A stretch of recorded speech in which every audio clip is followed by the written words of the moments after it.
They call him Hurricane. Hurricane Higgins. A quiet man. A confident man.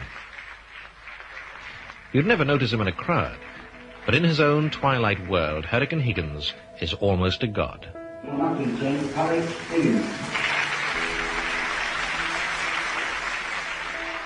He sent shockwaves through the snooker world that something new had arrived on the scene that was quite unusual. He just loved to play, he just loved to entertain, he just loved the buzz. It was great to watch it. He went out on the limb just to give people a type of entertainment that they'd never had before.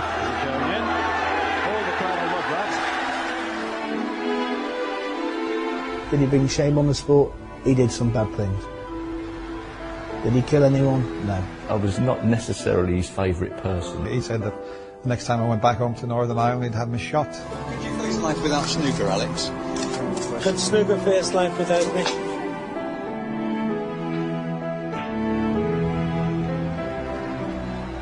I was sick to here. Alex was the best player drunk that I ever saw. I never ever knew Alex Higgins to win one bet. You could shove your snooker up your jack saying, I'm not playing no more.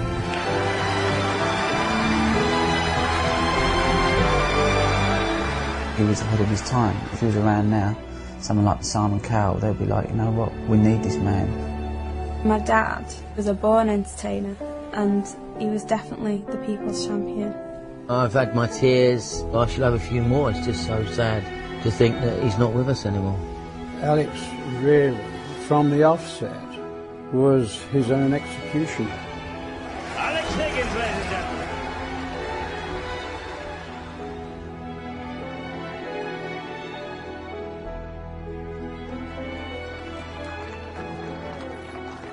Alex Hurricane Higgins was found dead at the age of 61 on July the 24th, 2010 in Belfast, the city where he was born and where he grew up. Snooker came to pay its respects to the man who had blown a wind of revolution through their sport.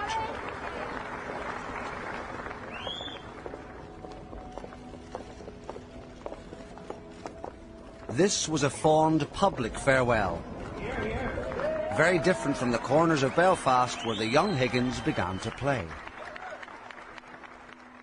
Kids at that age, they're very daring, and they probably like to do things that they're not allowed to do. And in my case, other children's case, you weren't allowed to go into the jam pot, the dreaded jam pot, or the billiard hall as it was called.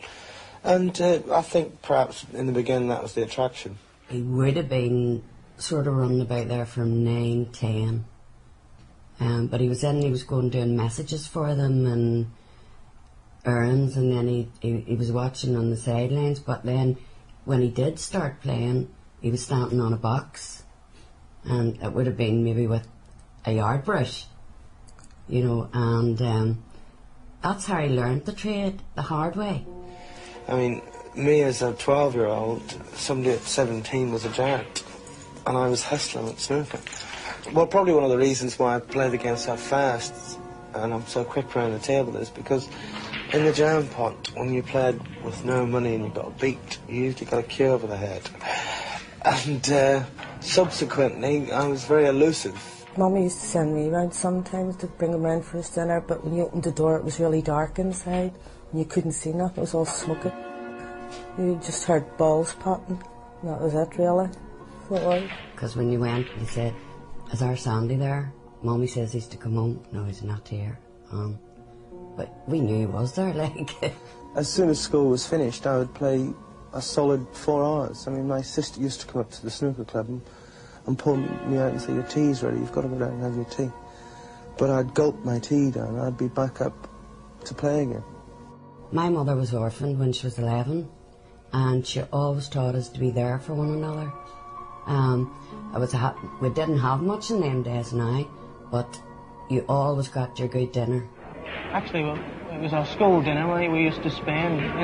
Instead of dinners, we had a Mars bar and a Coca-Cola and a game of snooker. And if you had sixpence left, you'd play for a tenner a game.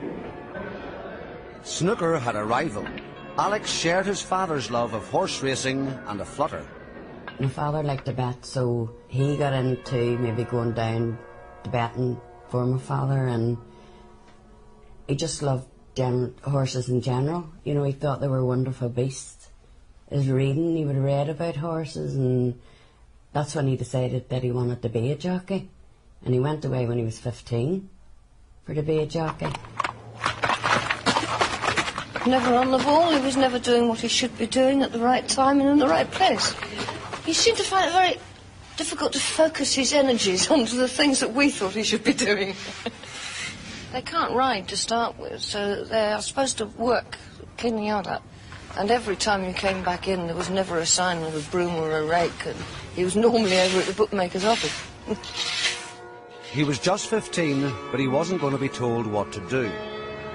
He was done with riding. He went back to Belfast, back to snooker. If I had any money, I would go to the hotbeds of snooker, so to speak. I'd go to the Crown on the Shankill Road. I'd go to places in the Falls Road. I'd go to the Shaftesbury, the Oxford and North. All these clubs where all the reputed and notable players used to play, and I used to go and lose my money, but it was like serving an apprenticeship. You know, he'd come from a very poor working class area, a very tough area in Belfast. He'd paid his dues, if you like, in the billiard halls, which is a bit like an old-time comedian doing the working men's clubs before he goes to the Palladium. But he was hardened to that. In 1968, Alex Higgins won the British Team Championship for Belfast YMCA, more or less single-handed. And he played so well, so brilliantly, that a few enthusiasts fixed him up with exhibitions. I'd won the British Junior Billiards Championship. I'd been living in England for a year, and my club brought me back to Coll Island, and they brought Alex Higgins down from Belfast to play an exhibition in Gervin's club here. I was very nervous, and Alex arrived in the club. We were both 18 at the time, and we were out in the sticks here, and I thought, this is a cocky little fella coming from Belfast here. I wonder how good he is. And then when Alex started playing, I'd never seen anybody play the game quite like this. You could call that the look of the Irish. He was so fast around the table, you know, hustle and bustle, and he was a bit special. When I won the world title in 1970 in London, while I'm waiting for them to make the presentations, suddenly I became aware of someone standing at my side. And yes, it was he, young Alex Higgins, 18-year-old. And he didn't say to me, well done for achieving your life's ambition. He said, I'm playing you in 3 months' time up on the northwest coast, and I'm going to bump you.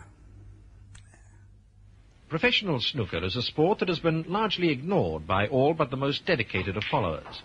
Hurricane Higgins, if he achieves his ambition, may change all that. Who knows? He could bring to snooker the same air of glamour and appeal that George Best has given to soccer. Nobody really knew anything much about the snooker game at the top. You know, it was just somewhere here for the boys to go to and play. We just thought maybe something the way you'd go to a youth club, you were going in and doing this. My father didn't know. He used to say that, oh, he's away playing that silly old game snooker. Snooker in the 60s was very much a folk sport. A lot of people played, but the professional game was virtually dead. The atmosphere in the match room was cathedral-like. The tranquility of the room itself was only disturbed by the click of the balls or somebody having a cough. Immaculate dress wear and high-polished shoes, etc., for evening sessions. To be honest, snooker was boring before he came on the scene. And I don't mean that to disparage any of the previous players, but they all played in a very sedate way. And it was sort of exemplified by Ted Lowe's sort of whispering voice, and everybody sort of was a very relaxed thing, and suddenly in came this vibrant, young, excitable guy that they all thought, oh, he's gonna mess it up. And sometimes he did, but when he got it right, he was unbelievable. I remember the great Joe Davis saying that, you know, how does he pot a ball? He's moving on the shot, he's lifting his head. But everything must have just come right when Alex made contact with that ball when he was at his best. His timing was just spot on. Alex Higgins took an Edwardian parlour game into the modern generation, because snooker's a long game. If you're not really into the sport, it can be quite dull, particularly when there's safety play or Cliff Thornbird's playing or whatever. Higgins, you couldn't take your eyes off him. He was twitching, he was drinking, he was smoking, he was around the table. It was just mesmerising to watch. It was soon time to leave Belfast again, not as a wannabe jockey now, but as snooker's one-man revolution. He came to England in 1971 under the auspices of John Spencer, who in fact persuaded him to turn professional. Blackburn was the first area that he arrived in, but I remember on Preston New Road, not far from where I used to live, we did find a little sort of flat for him there. At that time I was working with the television domestic appliance company, and I got a TV, installed the TV for him, and that was it, off he went. Higgins was 22 years old, young, brash and fast. During the game he made a break of 67, and a voice came out of the audience which said 67 in 1 minute 34 seconds.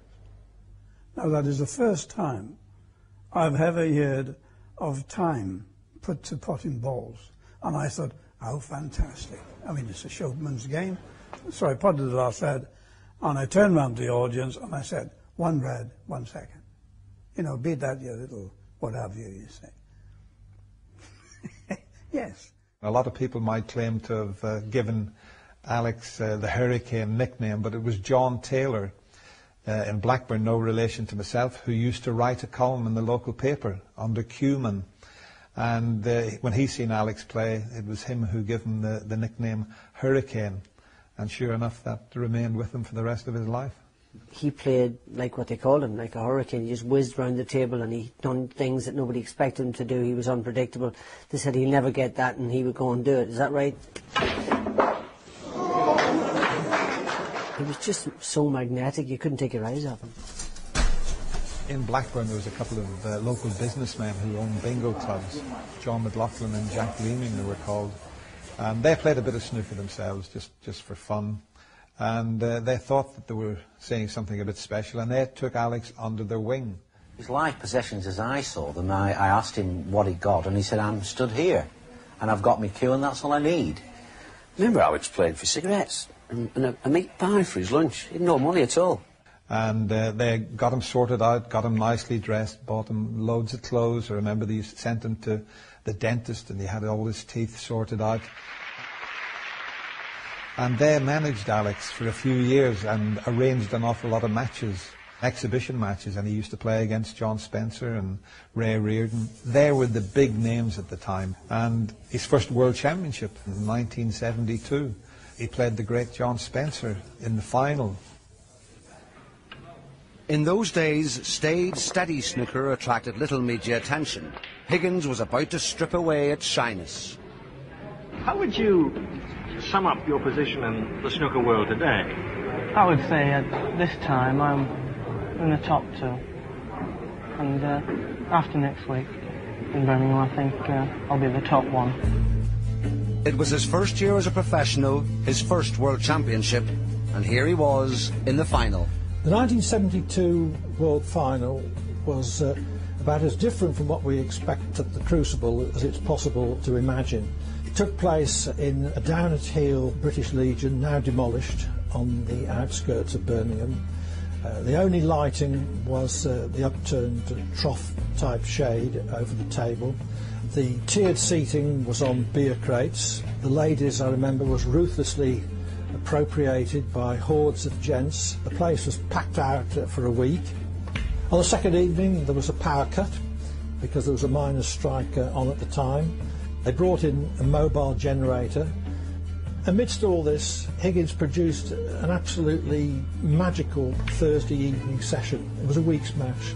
The score was 21-all at the time, and he ran through Spencer 6-0, and he won by 6 frames at the end.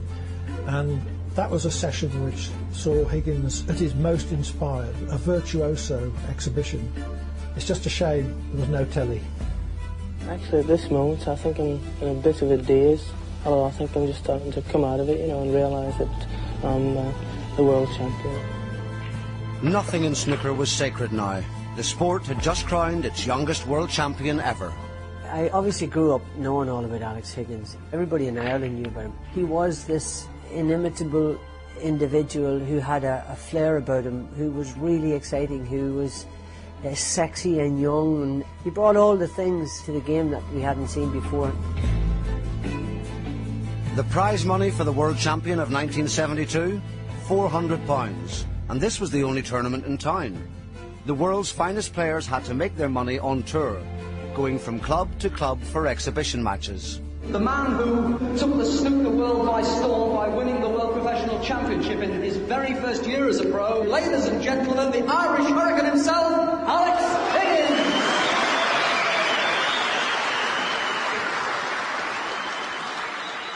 Spencer and myself and he were the three names clubs wanted, really. And he finished up, I mean, the three of us there on odd occasions, but generally speaking, there was two of us. And Alex was always wanted for the exhibitions because of the way he played the game. So he would fill any club out playing exhibitions and do some trick shots at the end of it.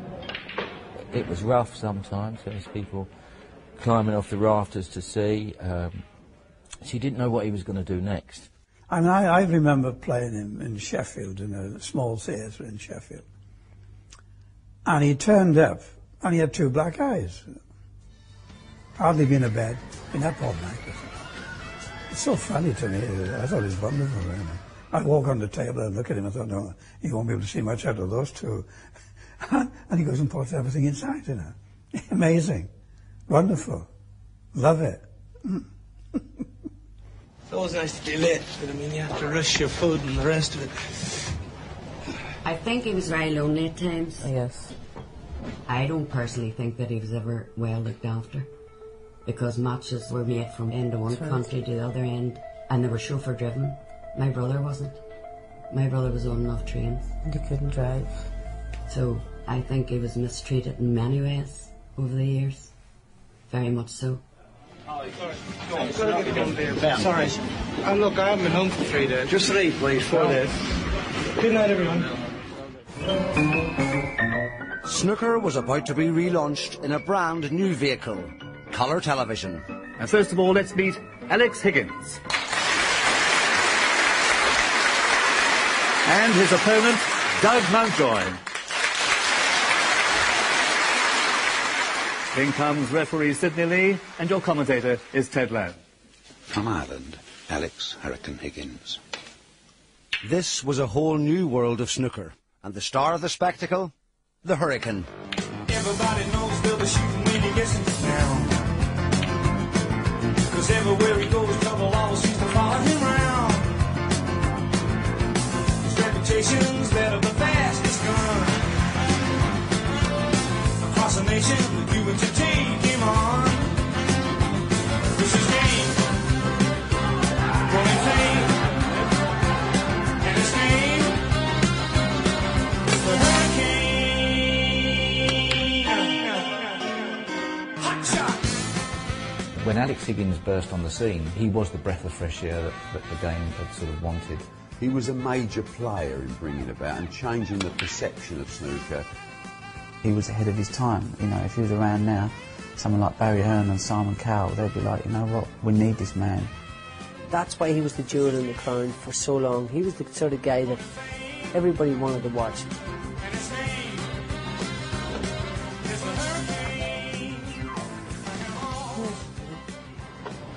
And I didn't have time to do my hair. Snooker mostly spent its time trying to achieve respectability, and that was not the kind of thing that Alex was interested in. He was contemptuous of authority. I like all the things that a fella at 25 likes, including my wine, woman and song. And I don't think I should be deprived of that sort of thing just because I play snooker. Give me that package. I'll have that rather than someone who's a steady player and it does some amazing shots, but he was never predictable. Everyone loves a bad boy, don't they? Women in particular love vulnerable bad boys. His army of supporters tended to attract or include those people who had not much good to say about established authority either. You've got to think about some of his friends, you know, Oliver Reed, Keith Moon. This wasn't a guy who hung around with snooker players particularly. He hung around with the glitterati. The more outrageous things one does these days, the more publicity you get and the more famous you become and the more money you earn. He was a showboater and he loved adulation, whereas Hendry or Davis, for example, would focus. Nothing existed outside that green base. Higgins, you know, he turned up with the Stetson on, or when the WPBSA tried to make an example of him, sometimes with good reason because he misbehaved, they tried to get him to wear a tie. But he'd forever be taking them off and whipping it away like that. So somewhere down the line, he was under disciplinary action for not wearing a bow tie.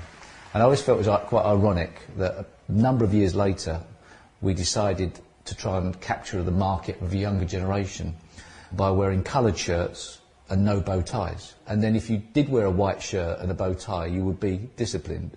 And I always felt that Alex would have just loved that, because that would be the first time he would have worn a white shirt and a bow tie. Alex Higgins was the people's champion, but the people expected, demanded a non-stop performance from their champion. He's the sort of guy that when he played snooker, he felt compelled to entertain people. It wasn't just to win the game. If it meant that him taking a chance or taking a risk, he went out on a limb just to give people the form of entertainment that they'd never had before. I think that Alex loved the limelight even more than he loved winning. He loved to take the exhibition snooker sometimes into the match snooker, and the crowd would be behind him and he'd play a flare shot and it could cost him dearly. Alex led Cliff Thorburn 9-5 in the 1980 World Final, and to achieve that lead he played a very measured, balanced game. But somehow or other that wasn't enough for him, and when he had that lead he started to open up, play to the gallery rather more, and Cliff Thorburn was too good a player to take that sort of liberty with.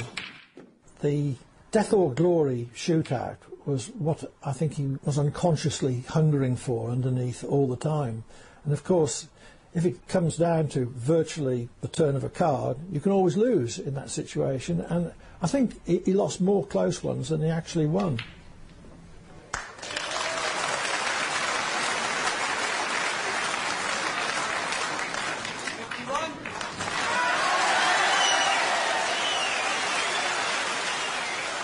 The 80 World Championships is a good example where he was looking to shock.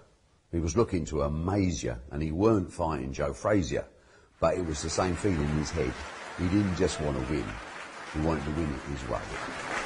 Alex, a tribute from a champion there, and you know what the crowd think about it, but you must at the moment be the most disappointed man in the world.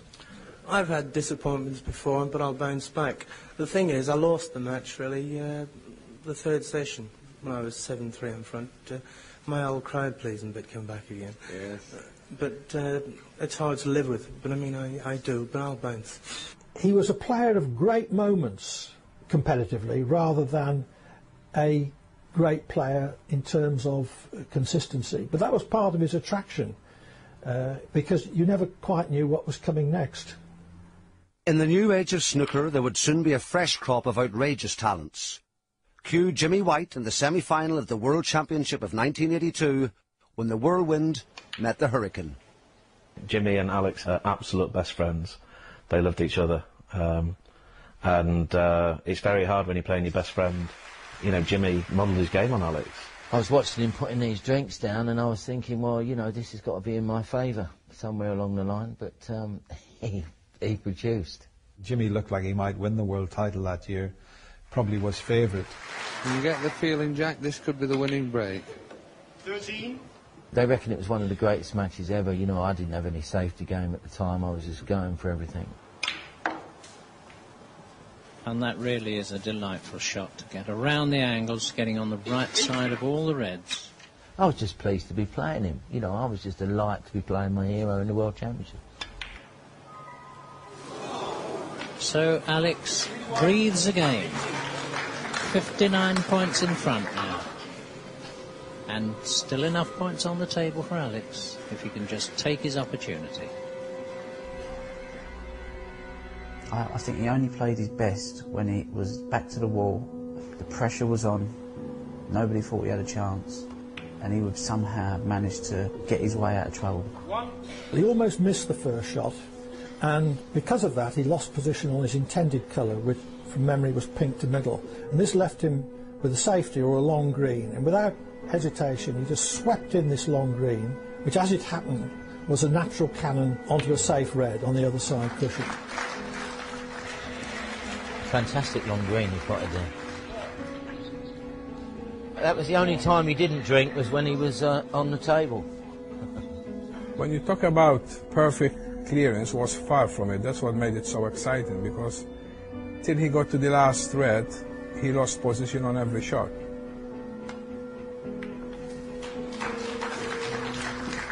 There was one shot at one time that he could have snookered Jimmy behind the yellow, but he decided to take the black on in the left-hand black pocket. And he kept grinning up. I think it might even have been to John Spencer, I think, who was in the commentary box, as if to say, well, you know, what did you think of that shot? You know, because he pulled off some of the most extraordinary pots in that break. Now another difficult red into the centre pocket.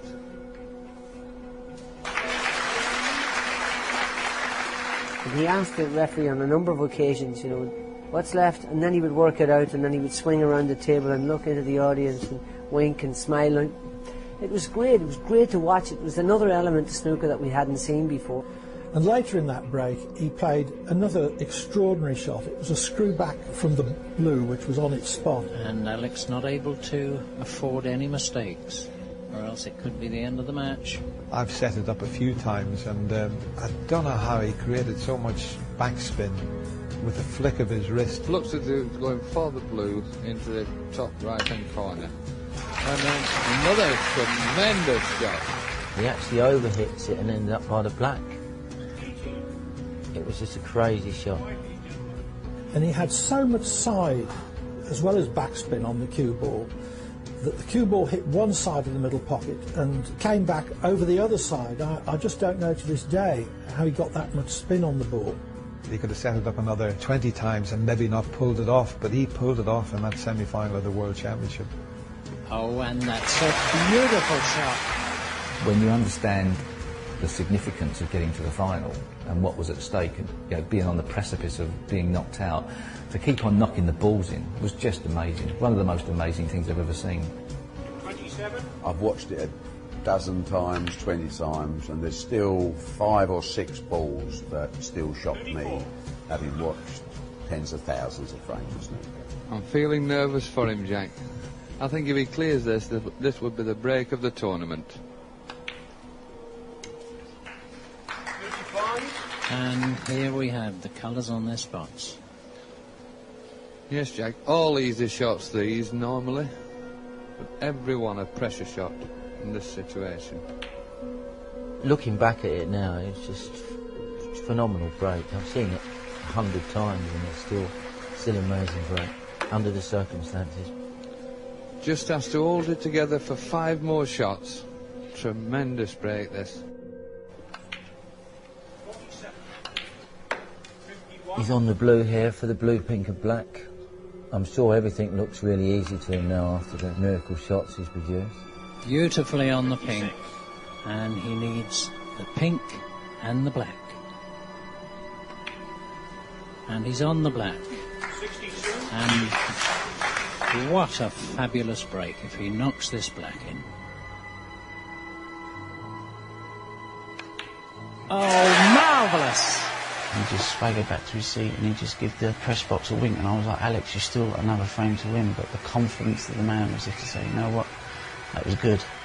And it was like, you know what, I'm going to win the next frame. You know what, I'm going to win the World Championship. To me, that's the biggest memories I've got. It's not just Alex, but in a snooker. You couldn't script that. Yeah, that was amazing clearance. I look like I've been hit by a train there. But it was one of the best games I've ever been involved in, and they reckon one of the best clearances ever. I definitely agree with that. So Jimmy White concedes.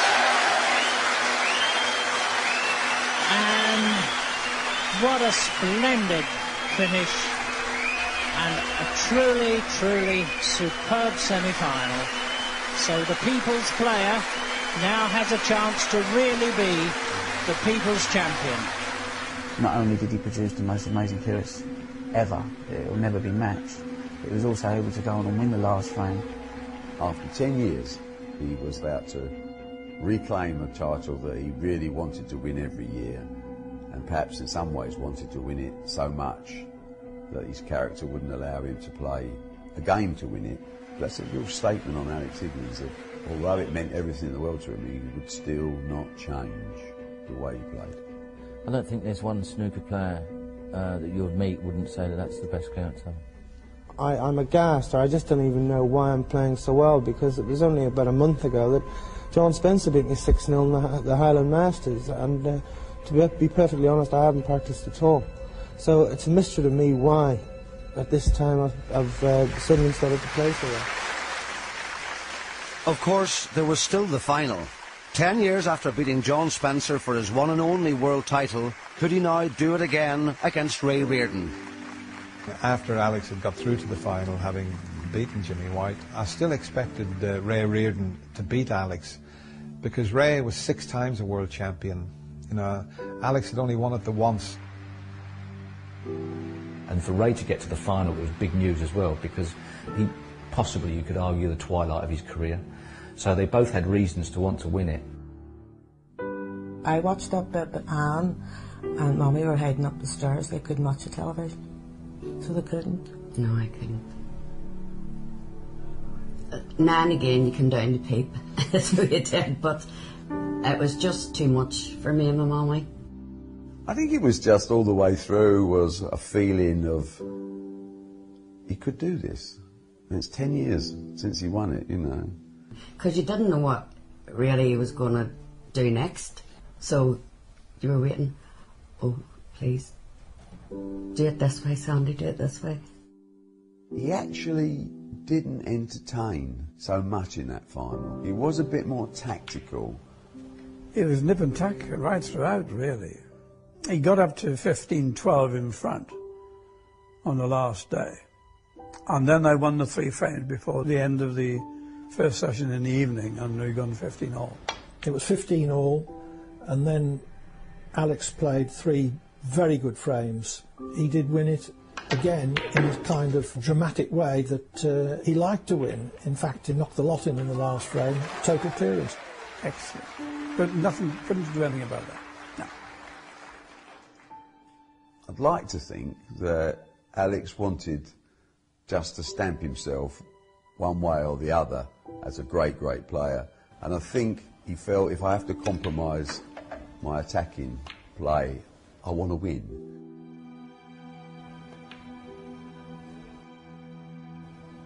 Ray Reardon has sat in his chair for the whole of this final frame. I think that was a mature victory and quite unusual for Alex Higgins. Fantastic.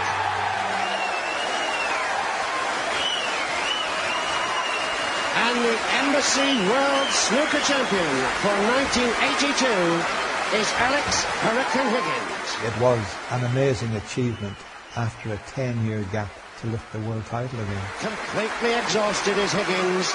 I remember watching the 82 final where he beat Ray Reardon, and I remember specifically the end when his wife Lynn came in with their little blonde baby, who was gorgeous. And I think we all remember the bit at the end when it was my baby, give me my baby, you know. And that was a beautiful bit of publicity, wasn't it? It was a pinnacle of Alex's career. I think he just let all his emotions out. It wasn't done for the camera. He just wanted to kiss his daughter. That was the sweet side of Alex Higgins that not a lot of people knew. There's not many people my age who can have a moment that's captured in time with your mum and dad. And I just think that it shows how emotional my dad was when he was kind of crumpling the cheque up and he just wanted me to come on. I think that he was so happy about winning the title and he just wanted to celebrate it with us. He did play from the heart, and when you're doing something at that level, when it's all finished, then you revert back to the things you love. So those moments of calling for his family were, yeah, those tears were genuine. They weren't for the crowd. He was an emotional person anyway, you know, away from the snooker. He would have been quite emotional, and he could cry, you know, so I would say it just was a build-up of everything and just real happiness that he had achieved it.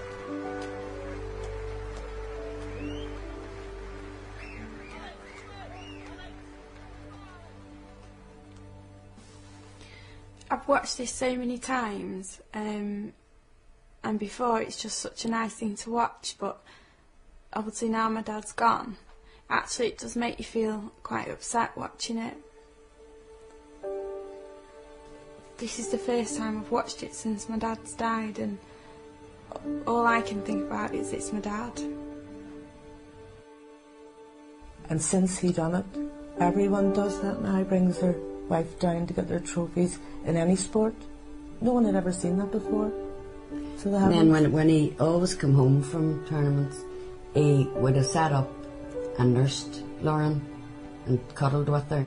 He spent the time at night with her that he couldn't spend during the day, and then chewing her dummy tit and knowing that the child was with him even when he was playing. His comfort blanket. Yeah.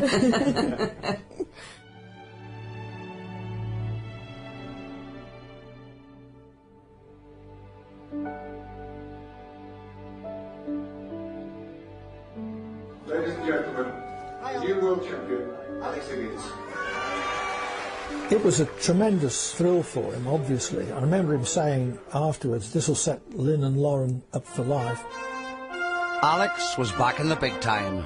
Ladies and gentlemen, the world snooker champion, Alex Higgins. Alex Hurricane Higgins, and he's not just the fastest, but also the most entertaining player on the circuit. But when it came to stability, he was all at sea. His marriage to Lynn soon ended in divorce. My dad's always been a part of our lives, though, even, you know, when my parents have got divorced, and even it's come to our home where my mum lives, and, you know, sometimes there'd be arguments, sometimes they get along, just like everybody else, really. I used to like You know, you ask yourself why a player of Alex Higgins' ability only won the World Championship twice. And the reason probably behind that is that the consistency in his life was something that just didn't exist on a personal level or on a playing level. Alcohol had always had a hold, but after the divorce it grew a whole lot tighter. And Alex, sober, could be the most pleasant person you'd ever sit down and talk to. And the demon inside him and the Jekyll and Hyde character that was Alex Higgins, when he was fueled by alcohol, was the biggest pain you've ever met. Maybe it was a little bit of frustration at times because Alex was only playing 50% of what he used to play, and sometimes it's a bit hard to take that. The distractions had a damaging effect on his game, and this was no time to be missing out. In late 1982, Barry Hearn announced the formation of his Matchroom team, a stable of the world's best players. One name was missing. He would have been a nightmare to manage. It was really great to watch him, but we don't really want him with us.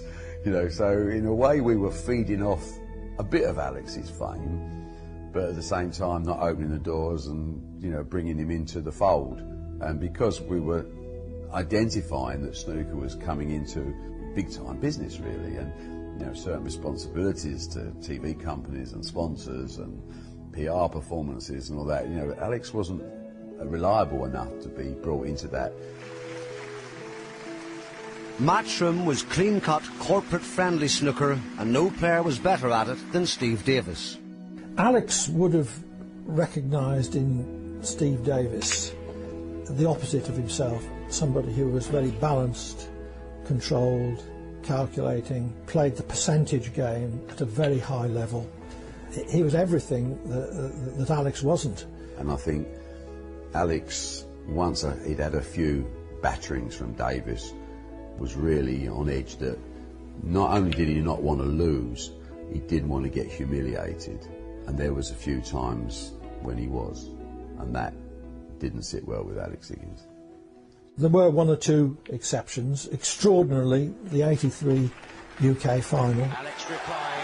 Alex came from 7-0 down to win 16-15. And when he did win, he milked it. I think he beat me, in the Masters, and he was like, we're fighting back at that moment. And he loved the fact that they were all coming forward to it, and he'd shake hands with them all night long. But that part of it, you can't make yourself like that. It's whether you are that way inclined. There was a huge respect from Alex towards Steve. I'm very, very pleased to have won. I mean, evidently there's no love lost between Steve and I, but equally I think we both appreciate each other's talents. He is a very hard... Coupled with probably an intense dislike of the success he'd had, playing the game in an entirely different way to the way that Alex thought the game should be played. If I keep this up, no more 7-frame starts. Anyway... I don't know what he thought of me as a person.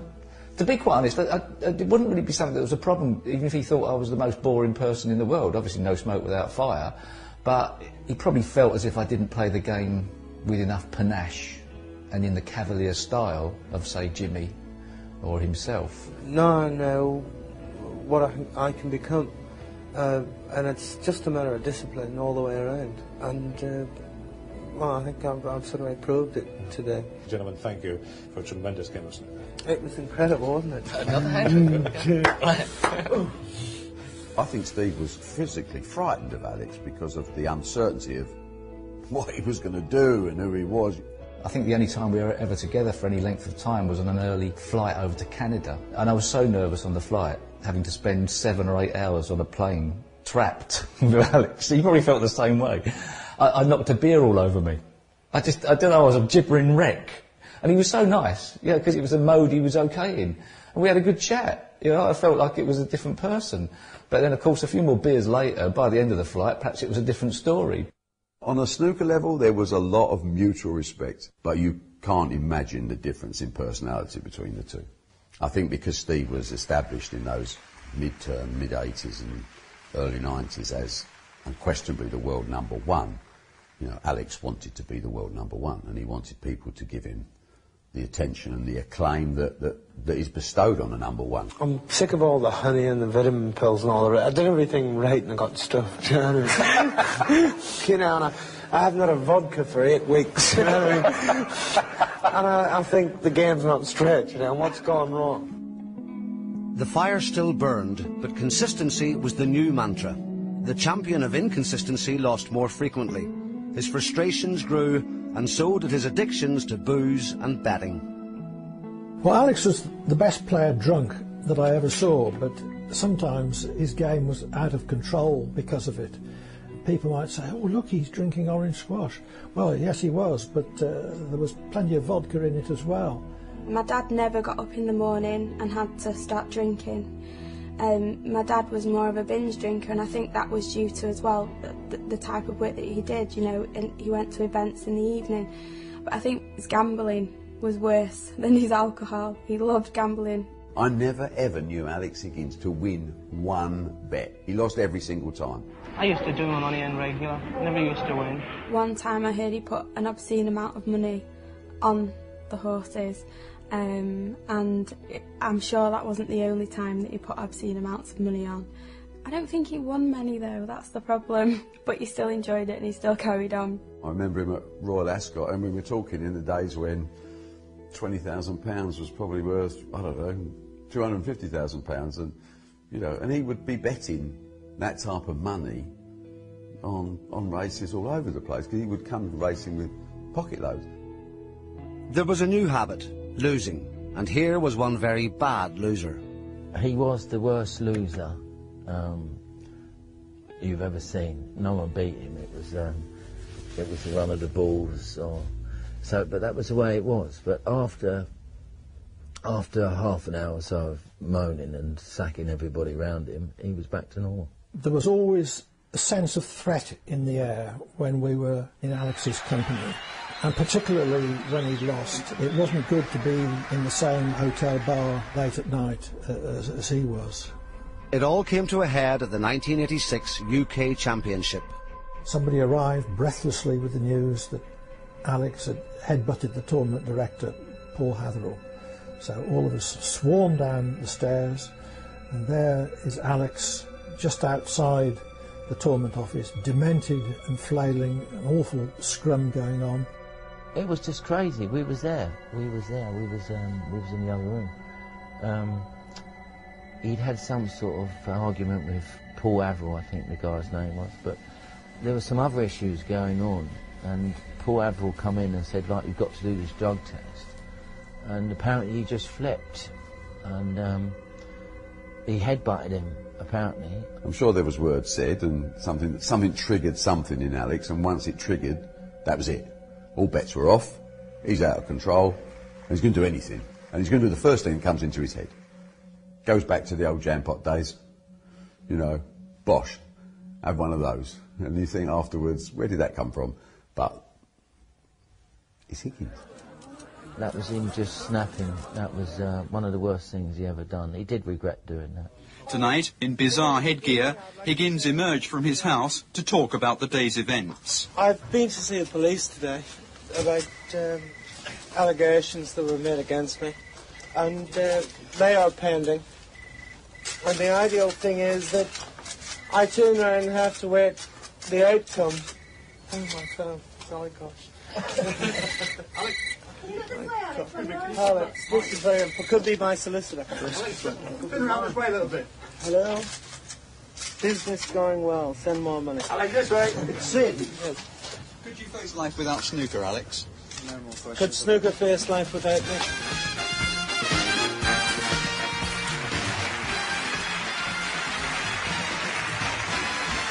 In typical showman style, he appeared on live television to hear his punishment. The bad boy of snooker gets dragged up in front of his peers. What have they done to him?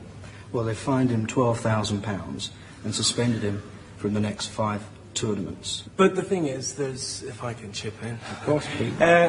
with this type of tribunal and with the rules that the WPBSA carry, there is no right to appeal. So the truth of the matter is that I've decided to accept the punishment and come back fighting.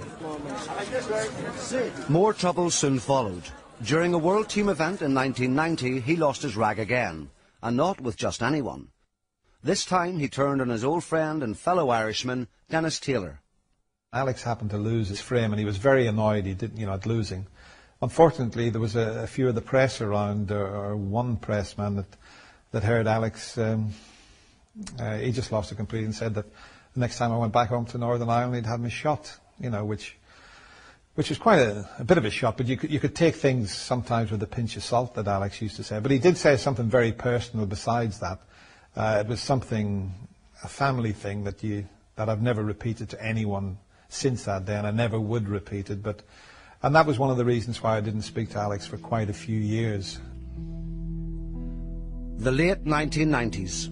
Here was a man approaching 50, a shadow of his former self, and still heading inexorably in one direction, towards rock bottom. Alex remained in the arena after everybody else had left, sitting at the table as if he was unwilling to relinquish the limelight. He was well into drink, and I remember him coming into that press conference, and Colin Randall, the press officer, was wearing a World Professional Billiards and Snooker Association blazer, and he was therefore a symbol of the authority that Alex hated. And so he let him have this awful punch. Well, chaps, I think that he knew that he was going to be suspended anyway, and so there was a half-hearted attempt to preempt that with some sort of retirement speech. so I would like to announce my retirement from professional snooker. I remember, I think I was about 10 or 11 at school, and it was when he was on the television and he did a press conference and he was absolutely blottoed, and he was saying that he was going to retire from snooker. But again, at that age, you're just thinking more about, oh my goodness, please stop talking, and don't turn the camera off. You can shove your snooker up your jacksie. I'm not playing no more. And And it's not so great, it's nothing. It's the truth. Because the Hurricane doesn't want to be part of this tribe anymore. No disregard to the Northern people, because they like tribe. I like it as well. I don't want to play anymore. Just, oh no, don't say that. that was him. You know, he just didn't. He just told it as it was, the truth, and that's what the interview was about. Not only is it a corrupt game, it's also. Oh. Alex, when did you take? Excuse me, I haven't finished. I remember that press conference. I have not finished. There were one or two nuggets of truth tucked away in his rambling. Rock on, Tommy. I think he was ill-treated at times by the snooker establishment, but he was just cutting a very pathetic figure. I was supposed to be the stalwart of the game, the guy that took all the brunt. Well, the kid that took all the brunt is absolutely sick up to here and further about taking all the shit, and I'm not prepared to take it any longer. No more snooker for the Hurricane. Well, obviously you can't physically hit an official, so something had to happen to him. Banned for 12 months, the Hurricane had blown itself out. The force of nature was utterly spent. That was sort of the finish of him trying to play competitive snooker. If you fall out the top 16, top 32, you've got to qualify, you know, everyone's entitled to have their place. I don't think he was humiliated, I think it was more frustration because the crowds wasn't there. There's only small booths, you can only hold 10, 20 people. So he found it hard to adapt. And bear in mind that the competition was getting better and better and better. And there was 100 Steve Davis clones, Stephen Hendry clones. It's very difficult for someone like Alex Higgins to recapture the days of '72 when there was just a handful of people in the World Championships and they were the old guard and Alex could be the new, young, brave renegade. It was in disputes over money and managements, and he stopped practicing, so he didn't really do the exhibitions. And when he'd done the exhibitions, because he'd not been practicing, he couldn't entertain, and because he couldn't entertain, he got frustrated. And also the follow-on to that is the promoters didn't want to know. There was no happy ending to the story of Alex Hurricane Higgins. He was diagnosed with throat cancer in 1998 and came back to Belfast to be closer to his family. We were crying, we were quite annoyed. He just put his arms around the two of us and said, "Look, I'm not here to die. I'm here for you to look after me and for me to get better." We went to see him in hospital and he hadn't been eating, and it was just awful because my dad's quite a fighter, and it's when you've never seen someone in a vulnerable situation, it's just not something that is very nice. He put up an unbelievable fight against the cancer. He fought just as hard against that as he used to do on the snooker table, but that was just a battle that he couldn't win in the end, but he certainly gave it his best shot, that's for sure. We had an argument last year. I didn't speak to him for a few months, and then we started to do this Legends tour. He'd done the first one in Sheffield, but he was far too weak, so we all agreed that he should take a rest, get himself back together. Play. Here we go. Yeah.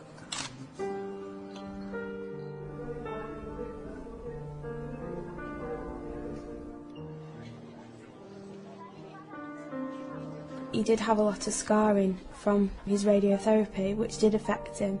You know, it made him not be able to swallow. It obviously damaged his teeth, so he couldn't eat properly. But, you know, my dad didn't give in.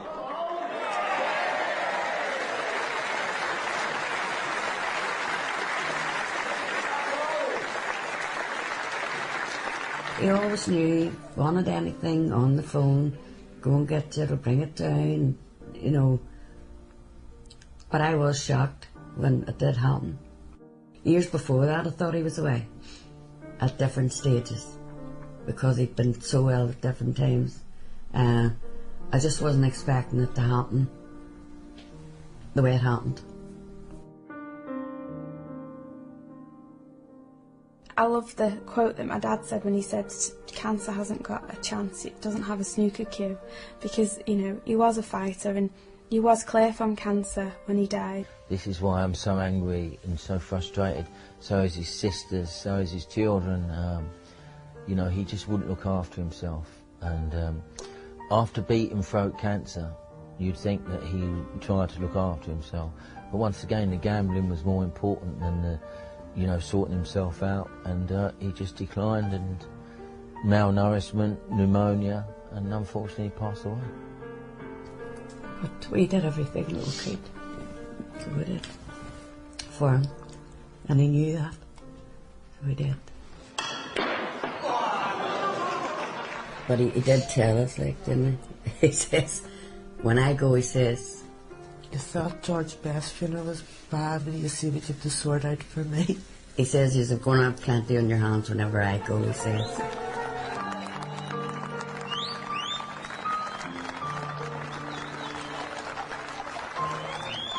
The way Belfast came out for my dad's funeral was absolutely amazing, and you know, it was so emotional to go through the streets. There was happiness, there was sadness, there was a whole lot of mixed emotions. The clapping went on for at least 20 minutes from the house to the actual church. It was amazing.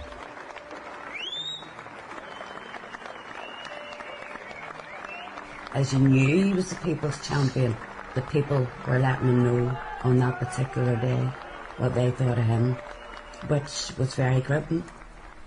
So it was. And he'd loved the horses, so he would have, most definitely. That's right. So he would. That there was just the icing on the cake for him, the horses. My dad would have liked the fact that everyone was there, because he said that he wanted a bigger funeral than George Best. So he would have liked the fact that everyone came out, and yeah, I think he would have been proud of it.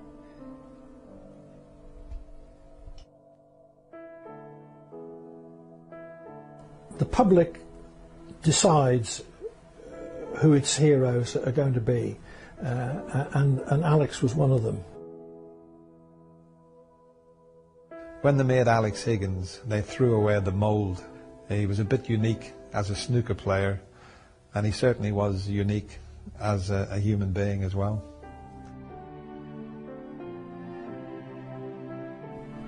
I'll just remember him from being the person that the crowds who like to shout, "Come on the Hurricane! Come on Alex!" That's how I remember Alex. He loved his gambling, he loved his smoking, he loved his drinking, he loved everything. He loved everything. He must have worn out two bodies. Easy. Will be missed. Alex had the most talent out of any snooker player I've ever seen play. I'm a fan and I love him, and you know, he was just a great sportsman. 3 words for Alex. Great snooker player. That's all has to be said, really.